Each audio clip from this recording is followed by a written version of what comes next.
Le vent de ce matin portait un silence étrange, de ceux qui semblent annoncer que quelque chose à l'intérieur de quelqu'un est sur le point de se briser.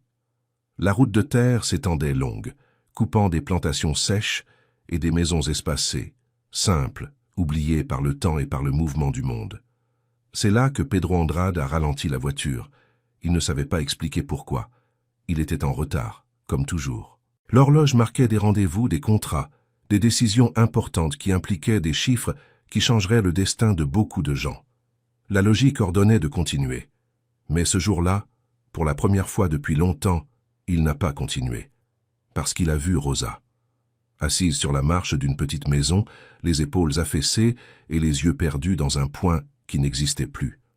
Sur ses genoux, le bébé dormait sans rien savoir. À côté, Gabriel, âgé de seulement 4 ans, observait sa mère en silence, comme s'il comprenait déjà que ce n'était pas un moment ordinaire. Pedro a freiné. La voiture s'est arrêtée en soulevant une légère poussière. Il est resté quelques secondes à regarder, sans descendre, comme s'il essayait de comprendre ce qui exactement l'avait fait s'arrêter. Ce n'était pas le genre de scène qu'il n'avait jamais vue auparavant. Le monde était plein d'histoires difficiles. Mais celle-là était différente. Il y avait quelque chose là. Peut-être était-ce la façon dont la femme pleurait sans se cacher. Peut-être était-ce le garçon, trop sérieux pour son âge. Peut-être était-ce le silence. Ou peut-être était-ce Dieu, même si Pedro ne le savait pas encore. Il a ouvert la portière et est sorti. « Excusez-moi de vous déranger », a-t-il dit, s'approchant avec précaution. « Tout va bien ?» Rosa a levé le visage. Ses yeux gonflés trahissaient tout. « Je vais bien », a-t-elle répondu presque automatiquement. Pedro ne l'a pas cru. Ça n'en a pas l'air. Elle a respiré profondément, retenant le sanglot pendant une seconde, qui n'a pas duré. « Je ne vais pas bien. » Le silence qui est venu ensuite était léger, mais chargé de vérité. Gabriel a regardé l'homme en costume, évaluant chaque détail avec le sérieux de celui qui protège quelqu'un. « Vous êtes un ami d'elle » a-t-il demandé. Pedro s'est accroupi à sa hauteur. « Non, mais je peux l'être. » Le garçon a réfléchi un instant. « Vous allez faire arrêter de pleurer ma maman ?» Pedro s'est figé intérieurement. Cette question n'était pas juste. Elle n'était pas simple. Ce n'était pas quelque chose que l'argent pouvait résoudre. Mais il a répondu. « Je peux essayer. » Gabriel a regardé sa mère, puis lui, et a montré la marche. « Alors assieds-toi là. » Rosa a presque interrompu, mais elle n'en a pas eu la force. Pedro s'est assis, et il est resté, et il a écouté. Elle a tout raconté. Pas avec drame, pas avec crise, pas avec révolte, juste avec la voix de celle qui avait déjà tant pleuré que maintenant il ne restait que la fatigue. Cleverton, le sac à dos, la voiture, l'autre femme, les mots qui avaient été coupés plus que n'importe quel abandon. Elle peut me donner une vie meilleure. Pedro a senti quelque chose se serrer dans sa poitrine. Il a regardé Gabriel. Le garçon était silencieux, serrant ses propres genoux, comme s'il essayait de rester entier. « Et maintenant ?» a demandé Pedro. Rosa a tardé à répondre. « Maintenant, je ne sais pas. » C'était simple comme ça, sans plan, sans issue, sans rien. Le bébé s'est agité sur ses genoux. Elle l'a ajusté avec soin, comme si ce petit geste était la seule chose au monde qui avait encore du sens. « Mais je sais une chose », a-t-elle complété. Pedro a attendu. Dieu ne m'a pas abandonné. Il n'a pas répondu, parce qu'il ne savait pas quoi dire, parce qu'il n'avait jamais vraiment pensé à ça. C'est Gabriel qui a brisé le moment. « Maman, oui mon fils, mon ventre fait du bruit. » Pedro a fermé les yeux pendant une seconde. Cette phrase n'aurait pas dû faire si mal, mais elle a fait mal. « Il n'y a plus rien à manger encore ?» a demandé le garçon avec naturel. Trop de naturel. Pedro a senti quelque chose se fissurer en lui. Rosa a détourné le regard.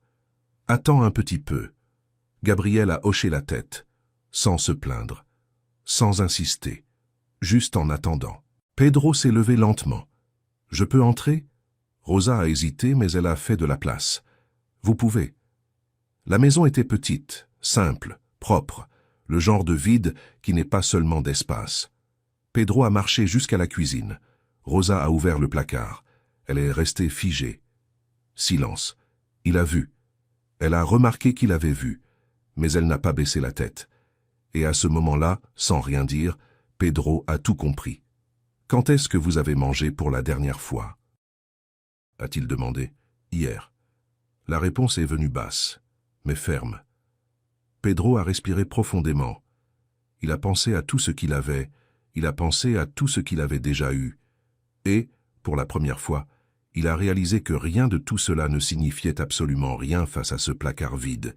Il s'est tourné vers elle. « J'ai une proposition. » Rosa a froncé les sourcils. « J'ai une grande maison, bien trop grande, et j'ai besoin de quelqu'un qui s'en occupe vraiment. » Elle n'a pas répondu. « Salaire juste, logement, vous et vos enfants. » Silence. Ce n'est pas une faveur, c'est du travail. Rosa est restée à le regarder, essayant de comprendre, essayant de mesurer, essayant de faire confiance. « Monsieur, vous ne me connaissez même pas. » Pedro a esquissé un léger sourire, mais j'ai vu suffisamment. Elle a respiré profondément. Ses yeux se sont remplis de larmes, pas de tristesse, mais de quelque chose qu'elle n'avait pas ressenti depuis longtemps. De l'espoir. « J'accepte. » Gabriel a levé le pouce, sans tout comprendre, mais en comprenant suffisamment. Et à ce moment-là, quelque chose d'invisible a changé. Pedro ne le savait pas encore, mais ce fut le premier pas vers la décision la plus importante de sa vie. Quand la voiture s'est arrêtée devant la demeure, Rosa a serré la main de Gabriel un peu plus fort que d'habitude. Ce n'était pas exactement de la peur, c'était cette sensation d'entrer dans un endroit où tout semblait bien trop grand pour quelqu'un qui venait de si peu. « Maman », a murmuré Gabriel, en regardant l'énorme portail s'ouvrir lentement. « On peut vraiment habiter ici ?» Rosa a respiré profondément. « Oui, mon fils. » Mais au fond d'elle, elle essayait encore d'y croire. Pedro est descendu le premier. Il a fait le tour de la voiture et a ouvert la portière pour elle avec un geste simple, mais qui portait un respect auquel Rosa n'était pas habituée. Lucas dormait sur ses genoux, étranger à tout. Ils ont marché dans le jardin. Fleurs alignées, pelouse parfaite, silence organisé. Rien là n'était par hasard. Tout était planifié. Différent de la vie de Rosa. La porte principale s'est ouverte avant même qu'il n'arrive. Isabella était déjà là, élégante, impeccable, yeux attentifs, et un sourire qui n'avait aucune chaleur. « Pedro », a-t-elle dit, avec une douceur qui semblait répéter, « tu as tardé. » Son regard est descendu lentement jusqu'à Rosa, puis vers les enfants, puis vers la valise simple, et est revenu vers Pedro. « Qu'est-ce que c'est ?»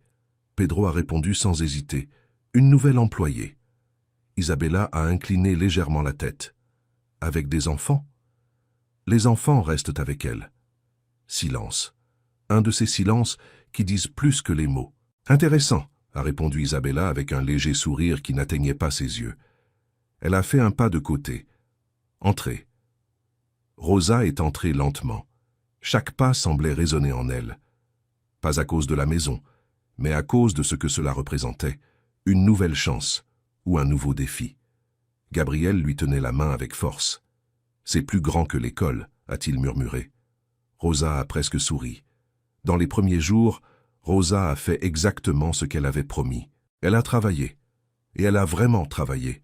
Elle se levait avant le lever du soleil. Elle organisait la maison en silence.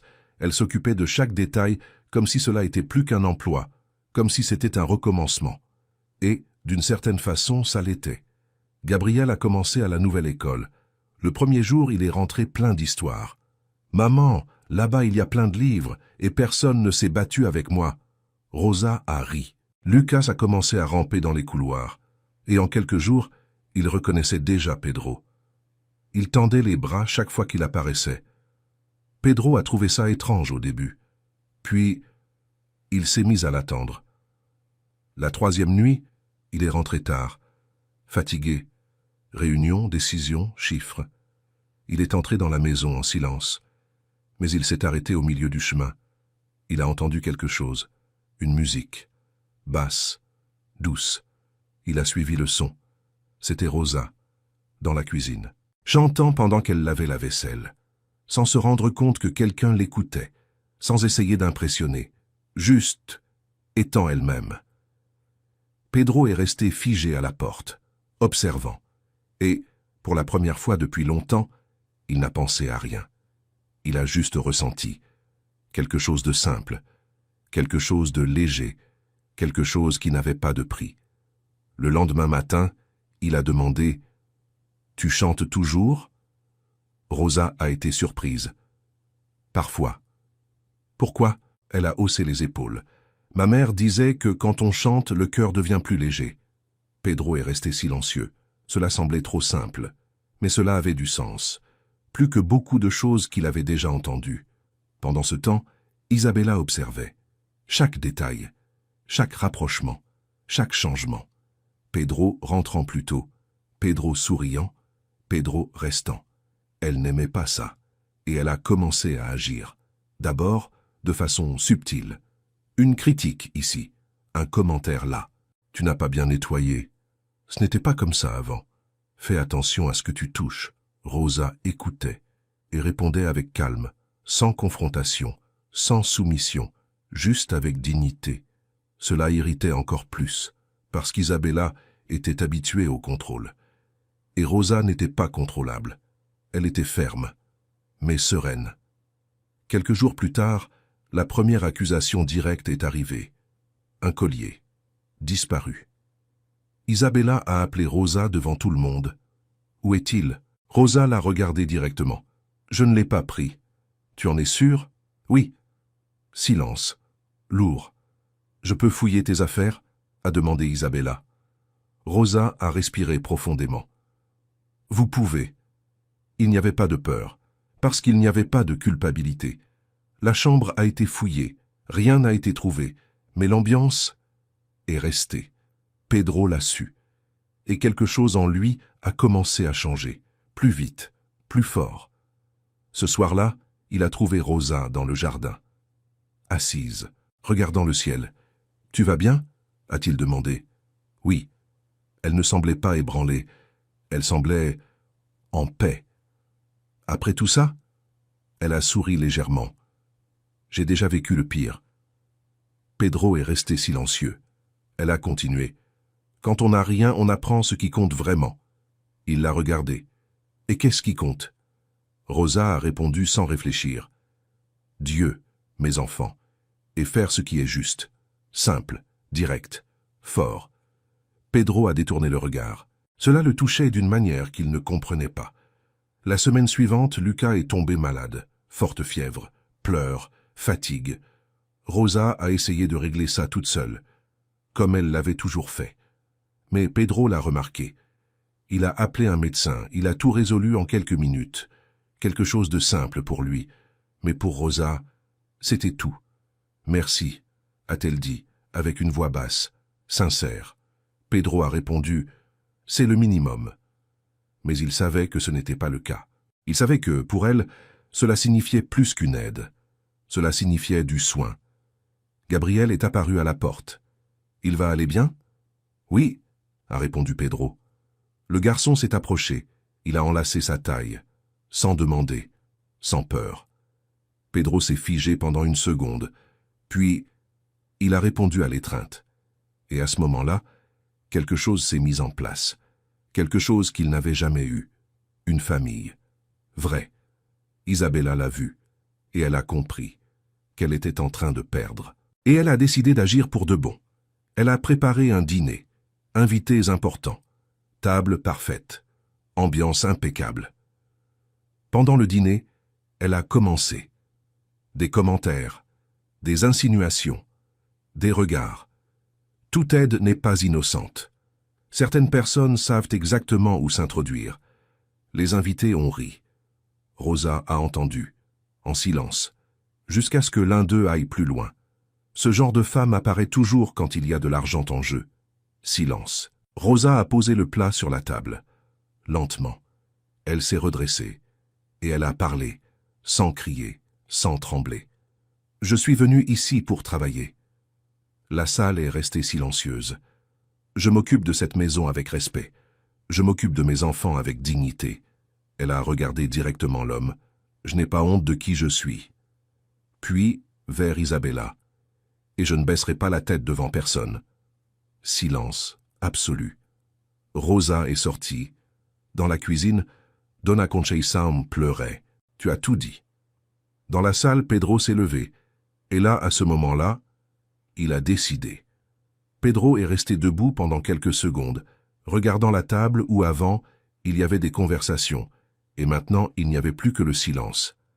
Les invités évitaient le contact visuel, mal à l'aise, comme s'ils avaient réalisé trop tard qu'ils avaient franchi une limite qui n'aurait pas dû l'être. Il a respiré profondément. Il n'y avait plus de doute. « Ça suffit », a-t-il dit avec une voix ferme. Isabella a tourné lentement le visage. « Pedro ?»« Non », l'a-t-il interrompu, sans hausser le ton. « Tu as dépassé les bornes. » Le silence est devenu encore plus lourd. Les invités ont commencé à se lever, murmurant des au revoir rapides, comme ceux qui veulent sortir avant que la situation ne devienne encore plus inconfortable. En quelques minutes, la salle était vide. Il ne restait plus que deux. 5 ans de mariage, 5 ans d'apparence, 5 ans sans vérité. « Tu vas vraiment faire ça ?» a demandé Isabella en croisant les bras. Pedro n'a pas répondu immédiatement. Il a marché jusqu'à la fenêtre. Il a regardé le jardin et il a pensé à tout, à la route, à la marche, au placard vide, à l'étreinte de Gabriel, à la foi de Rosa. Et alors il a répondu « Je ne fais pas ça pour elle. » Isabella a froncé les sourcils. « Je le fais pour moi. » Elle a ri, incrédule. « Pour toi ? Tu vas tout jeter par la fenêtre à cause d'une situation comme celle-ci » Pedro s'est tourné. Ses yeux étaient de calme, mais décidés. « J'ai passé des années à vivre une vie qui semblait parfaite de l'extérieur et vide à l'intérieur. » Il a fait un pas en avant. « Aujourd'hui, j'ai vu une femme qui n'a presque rien et qui pourtant a tout ce qui manquait ici dedans. » Isabella n'a pas répondu, parce que, pour la première fois, elle n'avait rien à dire. 3 jours plus tard, elle est partie, sans drame, sans adieu, comme elle l'avait toujours été.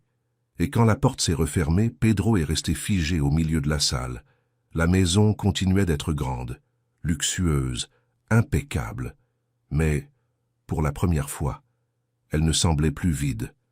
Cette nuit-là, il a trouvé Rosa dans le jardin, le même banc, le même ciel, la même lune. « J'ai appris », a-t-elle dit, avant qu'il ne parle. Pedro a hoché la tête. « Je m'en doutais. » Silence, léger. « Je ne voulais pas que tu penses que c'était à cause de toi, » a-t-il dit. Rosa a souri légèrement. « Je sais que ce n'était pas le cas. » Il l'a regardée. « Comment tu le sais ?» Elle a répondu avec simplicité. « Parce que celui qui prend une décision comme celle-ci l'avait déjà prise bien avant. » Pedro a baissé le regard. Elle avait raison. « Tu m'as parlé de Dieu ce jour-là, » a-t-il dit. Rosa est restée silencieuse. « Je n'y croyais pas. » Il a fait une pause. « Maintenant, je ne sais pas expliquer, mais je sens que quelque chose a changé. » Rosa a souri. « Tu n'as pas besoin d'expliquer. » Pedro l'a regardé. « Tu ne ressens pas de colère ?» Elle a réfléchi un moment. « J'en ai déjà ressenti. » Elle a regardé le sol. « Mais la colère pèse, et j'ai déjà porté trop de poids. » Elle l'a regardé à nouveau. « J'ai choisi de lâcher. » Pedro est resté silencieux. Cela, c'était la liberté. Des mois ont passé.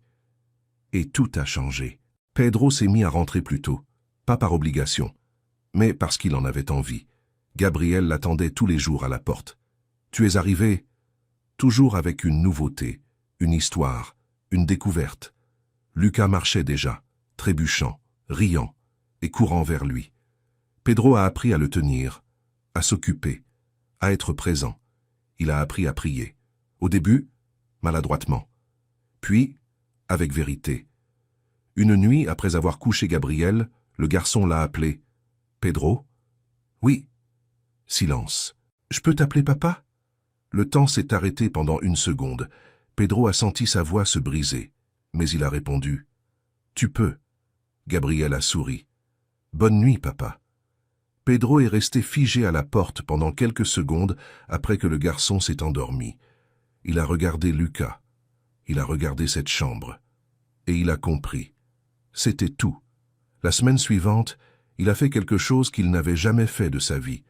Ce n'était pas un contrat. Ce n'était pas une négociation. Ce n'était pas un plan. C'était une décision du cœur. Il a appelé Rosa, dans la cuisine, sans formalité, sans luxe, juste la vérité. Il a ouvert une petite boîte. « Veux-tu m'épouser » Rosa a porté la main à sa bouche. Ses yeux se sont remplis de larmes. Mais ce n'étaient pas des larmes de douleur. C'étaient des larmes de reconnaissance, de tout ce qu'ils avaient traversé, de tout ce qu'ils avaient surmonté. Elle s'est approchée. Elle a pris son visage entre ses mains. Et elle a répondu « oui », sans hésiter, sans peur, sans doute. Donna Conceição, de l'autre côté de la porte, a commencé à pleurer avant même d'apparaître. Je le savais. Le mariage a été simple, mais vrai. Dans le jardin, avec des fleurs des champs, des tables en bois, des sourires sincères. Gabriel a porté les alliances avec le sérieux de celui qui comprend l'importance de ce moment. Lucas a applaudi à des moments aléatoires et a fait rire tout le monde. Quand on a demandé à Pedro s'il acceptait Rosa, il n'a pas répondu immédiatement.